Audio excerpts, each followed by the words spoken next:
आपने लगभग सब रिएक्शन चैनल पे ये सुन लिया होगा कि एक सुपर चैट हुई है, एक कमेंट किया गया है जिससे कि वो कमेंट हाईलाइट हो, जिससे कि वो कुछ सेकंड के लिए स्क्रीन पर दिखे, अलग कलर का होगा तो दिखेगा, नोटिसेबल होगा। और जिसको वो नोटिस कराने के लिए किया गया था उसने वो नोटिस कर भी लिया, उसका कहीं ना कहीं वो फेस एक्सप्रेशन दिख भी रहे थे कि क्यों किया गया था और क्या मकसद था। लेकिन आपको ये नहीं पता कि उसी कमेंट के बाद फिर एक और कमेंट हुआ था, मतलब पहले एक कमेंट हुआ था और फिर उसमें ये बोला गया था कि मैं जो है अपनी ज़िंदगी ख़त्म कर लूँगा। मतलब आप समझ गए ना, इंग्लिश में एस से वर्ड था, लेकिन हम यहाँ पर बोल नहीं सकते कम्युनिटी गाइडलाइन की वजह से। तो पहले ये था और वो इसलिए था, डराना था, धमकाना था, किसकी साजिश थी, किसने किया था और फिर उसके बाद क्या हुआ, चलिए वो भी आपके साथ शेयर करते हैं। Hi friends, welcome back to my channel. Channel में न्यू है तो चैनल को सब्सक्राइब कर लें और साथ ही साथ बेल आइकन भी हिट कर लें, जिससे कि हमारे आने वाली वीडियो की नोटिफिकेशन आपको पहले ही मिल जाए। तो ये जो सोशल मीडिया पे जो इतना बवाल मचा पड़ा है, सब ऐसा लग रहा है जैसे सबके पर्सनल बिग बॉस चल रहे हों। भाई यहाँ का बिग बॉस चल रहा है, इसमें कौन सा एपिसोड चल रहा है, फिर इधर का बिग बॉस चल रहा है, वहाँ कौन सा एपिसोड चल रहा है और यहाँ क्या हो रहा है, वहाँ क्या हो रहा है। धीरे धीरे कुछ लोग जो है ना कोशिश कर रहे हैं कि अब तो सब नॉर्मल हो गया है, अपने नॉर्मल ज़िंदगी पे आए। तो वहाँ से इंस्टाग्राम पे भी अब जो रील्स भी आने लगी हैं, वीडियोस भी आने लगी हैं, लाइव भी रेगुलर बेसिस पे आने लगे हैं। और दूसरी तरफ भी आपको सुनने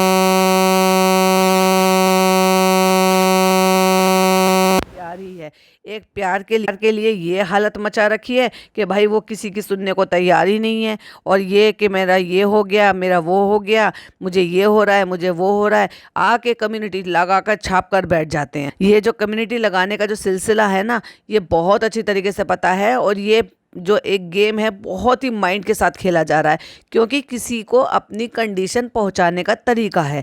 क्योंकि सामने अब व्लॉग बन रहा है तो वो तो फैमिली व्लॉग बन रहा है, अब वो तो भाई उसमें तो अलग बात है, लेकिन कम्युनिटी पर इतनी सख्ती से नज़र रखी जाती है कि विद इन सेकेंड में डिलीट भी कर दी जाती है या फिर कुछ टाइम बाद ही डिलीट कर दी जाती है, क्योंकि सामने वाले तक मैसेज पहुंच जाता है। तो देखा जाए तो ये एक कम्युनिकेशन का बहुत ही अच्छा तरीका है। जो दीदी इससे पहले जब लाइव आई थी और रो रो के उन्होंने हाल बुरा कर रखा था, वो रोने का जो था वो सच ही, वैसे तो वो सच ही था क्योंकि आंखें बहुत ज्यादा सूज रही थी। तो मैं ये नहीं कहूंगी कि वो विक्स का था या कैसा था। अब ये विक्स की भी बात जो है ना, उन्हीं के ही साथी ने जिनके साथ सालों का साथ था, उनकी तरफ से उठी है। क्यों? क्योंकि उनको सिखाया गया था कि अगर तुम इमोशनल नहीं हो पा रहे हो, हमें इमोशनली एक्टिंग करनी है, तो तुम विक्स का सहारा लो। तो भाई अगर दूसरे को सहारा दिया जा रहा है या दूसरे को राय मशवरा दिया जा रहा है, तो कोई अपने पे इम्प्लीमेंट नहीं करता होगा भला। नो डाउट वो जो आंसू थे वो वाकई में असली आंसू थे। अच्छा भाई, अब बात करते हैं कि अचानक से जो पहले लाइव आई थी उसमें वो इतनी ज़्यादा डिप्रेशन में, टेंशन में और सब चीज़ों में थी। इधर जो उनकी बड़ी दीदी हैं, उन बड़ी दीदी ने भी ये कहा था कि वो बहुत ज़्यादा टेंशन में है, डिप्रेशन में है, बाल नोचती है, तकिया फाड़ती है। लेकिन दीदी ने जो कल लाइव किया था उसमें तो दीदी बहुत नॉर्मल बिहेव कर रही थी, इवन मुस्कुरा के आई थी। और सबसे पहला वर्ड ये कहता, अच्छा इंतजार कर रहे थे। किस चीज का इंतजार कर रहे थे भाई? क्या पहले कमेंट जिसने किया था तो तुम्हें पता था कि वो कौन कर रहा है? और इतना स्माइल का क्या राज है भाई? मैं तो यही कहूंगी, इतना जो तुम मुस्कुरा रहे हो, क्या गम नहीं, क्या खुशी है जिसको बता रहे हो। तो बहुत सारे लोगों का ये मानना है कि कहीं ना कहीं इनका वापस से रिकॉन्टैक्ट हुआ है और उसी का ही ये परिणाम था जिसकी वजह से ये इतने स्माइली फेस के साथ और बड़े ही रिलैक्स मोड में आई थी।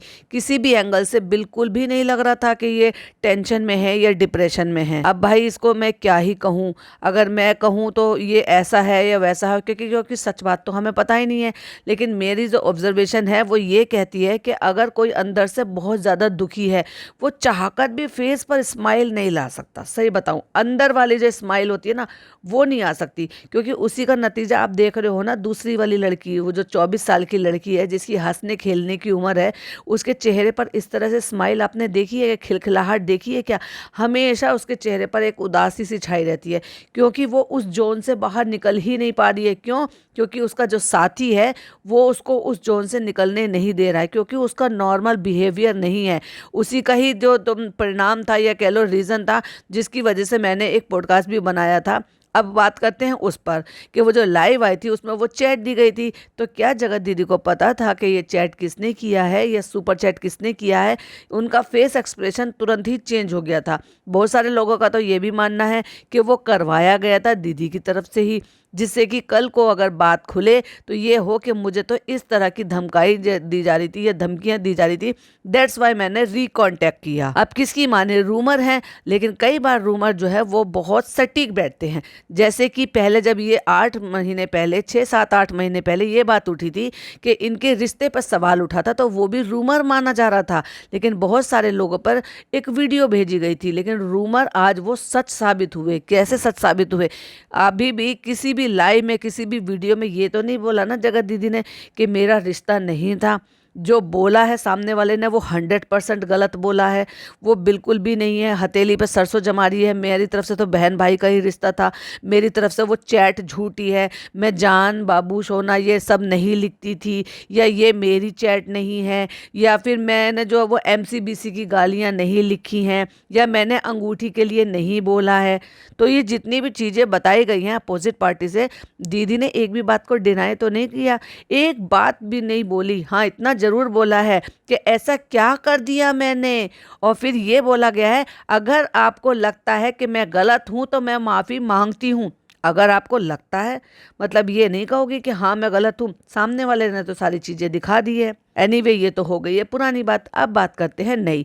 तो ये जो सुपर चैट थी उसमें हमने एक कमेंट देखा, लेकिन 13 मिनट कुछ सेकंड पर फिर एक और कमेंट आता है। मतलब पहले वो कमेंट आता है, उस पर जो आईडी थी वो कोई एम नाम से थी। नाम शो नहीं हो रहा था, लेकिन उस पर जो DP पे लिखा हुआ आता है लेटर, तो वो एम नाम से था। और उस पर लिखा हुआ था मैं अपनी जिंदगी कभी भी खत्म कर सकता हूँ। मतलब उससे एस से सर्ट था, SU से करके, इंग्लिश में जिसको बोलते हैं, क्योंकि कम्युनिटी गाइडलाइन की वजह से हम नहीं बोल सकते। और उसके बाद फिर थोड़े मैसेज और स्क्रॉल हुए, थोड़े मैसेज और स्क्रॉल गए, फिर एक और सुपर चैट हुआ गया जिसमें ये बोला गया कि मैं, और उसमें जो आईडी थी ना वो कोई दूसरी आईडी थी, या तो उसी आईडी का नाम बदल दिया गया है या फिर कोई दूसरी आईडी थी। उसमें ये बोला मैं अब अपनी जिंदगी खत्म नहीं करूँगा, नहीं करने वाला हूँ। मतलब ये क्या था? कोई खेल रहा है, कोई धमकी दे रहा है, या कोई प्रैंक कर रहा है दीदी जी के साथ? उसे देखकर हंसी भी आई, ये कौन है जो मजाक कर रहा है, या कोई और उग गया है जो सामने आने की कोशिश कर रहा है। अब लोगों ने तो भाई आंकड़े लगा लिए थे। ये तो थी नई अपडेट कि एक ही चैट नहीं थी, सुपर चैट 2 थी। एक ऐसी थी कि जिंदगी खत्म कर लूंगा, और फिर कुछ मिनट बाद एक और सुपर चैट हुई। हाईलाइट करने के लिए ही तो सुपर चैट किया गया, और उसमें यह बताया गया कि मैं अब अपनी जिंदगी खत्म नहीं करूंगा। मतलब 1-2 मिनट में दिमाग ठिकाने पे आ गया था क्या, या अकल आ गई थी, या ये किया कराया है, जानबूझकर कोई कर रहा है? तो फिर सबने ये भी आंकड़े लगा लिए, क्योंकि जब 99% चीजें मैच हो रही है, मजनू कौन है, कौन दीवाना हो रहा है, कौन अभी तक नहीं भूल पा रहा है, कौन इस तरह की धमकी देता था, किसने 3 बार अटेम्प्ट किया है, तो कौन है ऐसा जो ये सब कुछ कर रहा है, तो डेफिनेटली शक किसकी तरफ जाएगा? वही तो सबका शक गया भी, और कई सारे चैनल्स ने ये बोला भी कि ये कौन हो सकता है, नहीं वही है। और उसके बाद जब ये सारी चीज़ें जब हमारे जगत भैया के पास पहुंची, तो जगत भैया ने आए एक छोटी सी लाइव लेकर। जगत भैया का सारे दिन आया नहीं व्लॉग। जब व्लॉग नहीं आया तो लोगों को अंदाजे हुए, और बहुत सारे लोगों की तो दिल की धड़कन बढ़ गई, उनको तो रातों की नींद उड़ गई, उनका तो खाना भी छूट गया। उन्होंने तो जो टेंशन के मारे खाना भी नहीं खाया, बहुतों ने तो लंच नहीं किया, बहुतों ने तो डिनर भी नहीं किया था, क्योंकि उनका तो डिनर के टाइम के बाद आया है लाइव। तो अब ये बात आती है कि भाई आज व्लॉग नहीं आया, तो क्या हुआ, सब ठीक है क्या नहीं है, क्योंकि अंदाजे ये लगाए जा रहे थे कि उनकी मम्मी भी वहाँ पर रुक गई थी, क्योंकि उनका दिमाग सेंटर में था ही नहीं। और ये बात माँ ने और बीवी ने भांप ली थी। दैट्स वाई बीवी ने माँ से कहा था, सास से अपनी, कि आप मत जाओ मम्मी, आप यहाँ पर रुक जाओ। और कहीं ना कहीं वो शब्द जो थे वो गूंज रहे थे इनकी मम्मी के दिमाग में। इस वजह से उन्होंने जाते जाते अपने कदम पीछे ले लिए और अपने बच्चों के पास लौट आई, उन बच्चों के पास जिन बच्चों का दिमाग अभी सेंटर में नहीं है। यानी कि मनीषा वो फुल टू डिप्रेशन में है, फुल टू टेंशन में है, और ये जो सचिन भैया है ये तो फुल टू अभी तक भी बिल्कुल मजनू बने बैठे, मतलब उनका दिमाग अभी वहाँ से हटा ही नहीं है, क्योंकि वो चाहकर भी वहाँ से हटा नहीं रहे। तो देखा जाए तो एक तरीके की वो भी इसी टेंशन और डिप्रेशन में है। तो दोनों बच्चे बेकार है, तो माँ का डिसीजन बिल्कुल सही था। उनको ये भी डर था कि भाई ये पहले ही एक दो बार कुछ कर चुका है कि कुछ कर ना ले, और अब तो यहाँ पे अब तक तो घर भरा हुआ था, इतने सारे लोग आए हुए तो ये अकेले हैं। तो मम्मी भाई उनकी लौट आई। जब उन्होंने व्लॉग नहीं आया तो दिन भर में मम्मी के व्लॉग से ही पता चल गया, लेकिन इनका जब सचिन का व्लॉग नहीं आया तो लोगों ने फिर क्यूरियोसिटी जताई कि भाई क्यों नहीं आया, सब ठीक तो है, कहीं ऐसा तो नहीं ये लोग कुछ छुपा रहे हो। तो भैया लाइव आए और जगत भैया ने लाइव आकर कहा, मैं ठीक हूँ गाइस, मैं तो मूवी देखने आया हूँ। भाई मुझे देखकर तो और ज़्यादा हंसी आई कि ये क्या था, मतलब लोगों की तो डिनर चला गया, लंच चला गया, भोजों ने तो शायद ब्रेकफास्ट भी नहीं करा होगा टेंशन के मारे, और भैया जी तो मूवी देख रहे हैं भाई, एंजॉय कर रहे हैं। उन्होंने प्रूफ भी दिया। प्रूफ क्या दिया कि देखो मैं तो यहाँ पे घूम रहा हूँ, और ये देखो, ये उन्होंने इवन वो भी दिखाया कि वो जगह पे किस जगह पे है। तो उन्होंने देखा कि मैं कोई बोर्ड दिखाता हूँ कि हाँ पंजाब में ही हूँ, मैं पंजाब से बाहर नहीं हूँ। सो दैट्स वाई उन्होंने एक बोर्ड ढूंढा मॉल में और वहाँ से जूम करके दिखाया कि देखो मैं इसी जगह पर हूँ। तो अब जो है वो जो सुपर चैट है भाई लोग, वो मैंने नहीं किया है, तो उन्होंने अपनी तरफ से आकर क्लैरिफिकेशन दे दिया है कि वो सुपर चैट मैंने नहीं किया है।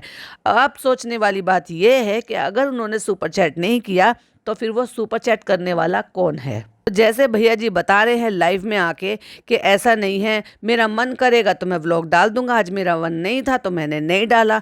तो उसकी सिचुएशन देखकर तो मुझे ऐसा लग रहा था कि वो थोड़ा सा पहले से बेहतर है, और आई होप भाई और पहले से बेहतर हो जाएं, क्योंकि उनका बेहतर होना उनके पेरेंट्स के लिए, उनकी वाइफ के लिए बहुत ज़्यादा ज़रूरी है।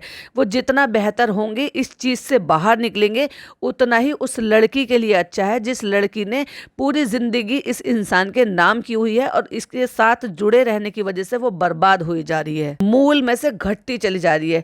मूल में से घटना मतलब अपनी सेहत से हाथ धो बैठ रही है, अपने दिमाग से हाथ धो बैठ रही है, अपनी पढ़ाई से हाथ धो बैठ रही है, अपने काम से हाथ धो बैठ रही है, और धीरे धीरे डिप्रेशन में जा रही है। तो अगर लाइव में देखकर मेरा तो ये मानना है कि मुझे तो वो पहले से बेहतर लगा, मतलब जिस भी सिचुएशन में वो दिखावा है या क्या है, क्योंकि जिस एकदम कॉन्फिडेंस के साथ उन्होंने कहा लाइव आके, और ये कहा कि नहीं भाई मैं तो घूम रहा हूँ और मैंने अपना मूड फ्रेश करने के लिए मैंने सोचा बाहर आ जाऊँ। तो भाई अकेले क्यों आए, तुम भी अपनी वाइफ को भी लेकर आते, टाइम क्वालिटी टाइम स्पेंड हो जाता, उसको भी बाहर घूमने फिरने को मिलता, आपकी माता जी को भी अच्छा लगता, उन लोगों को भी देखकर ये अच्छा लगता कि भाई तुम चलो, अगर तुमने सोचा है कि यहाँ से माइंड डाइवर्ट करते हैं, तो दोनों मियाँ बीवी जो है अपना टाइम स्पेंड करने के लिए, क्वालिटी टाइम स्पेंड करने के लिए घर से बाहर निकले, चलो मूवी देखेंगे, बाहर का खा पी के आएंगे, घूमेंगे फिरेंगे थोड़ा सा, और इस सोशल मीडिया से जहाँ पर इतनी नेगेटिविटी फैली है उससे थोड़ी देर के लिए दूर रहेंगे।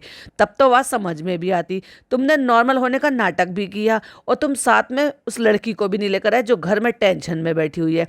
तो ये डबल स्टैंडर्ड कैसा है भाई आपका। अगर आपको अपने मूड फ्रेश करने की जरूरत थी तो क्या उस लड़की के मूड फ्रेश करने की जरूरत नहीं थी, उसको भी साथ में लेकर आना चाहिए था। एनीवे भाई मैं तो प्रे ही कर सकती हूँ कि वो लड़की जल्दी ही जो है उसकी जो जिंदगी पे ग्रहण लगा हुआ है ये ग्रहण जल्दी हट जाए, उसकी जिंदगी जो है ना पहले जैसी नॉर्मल हो जाए, इस आदमी का दिमाग ठिकाने पे आ जाए, इसे किसी अच्छे डॉक्टर को दिखाएं, इसकी कोई थेरेपी वगैरह करानी है तो वो कराई जाए, जिससे कि ये गलत चीज़ें दिमाग में ना लाए और अपने काम पे, अपनी बीवी पे, अपने पेरेंट्स पे, इन सब पे फोकस करें। तो ये थी कुछ चीज़ें जो मुझे आपके साथ शेयर करनी थी। एक अभी भी सवाल है, वो सुपर चैट करने वाला इंसान कौन था या कौन थी, या किसकी साजिश थी, या किसने वो जानबूझकर करवाया। तो क्या वो खुद के लिए जानबूझ के करवाया हुआ माइंड गेम था, या फिर किसी और की चाल थी जो बाद में झूठ बोल दी गई, या किसी ने मजनूगिरी करी है और जो बाद में बताया नहीं। और बात पलट दी।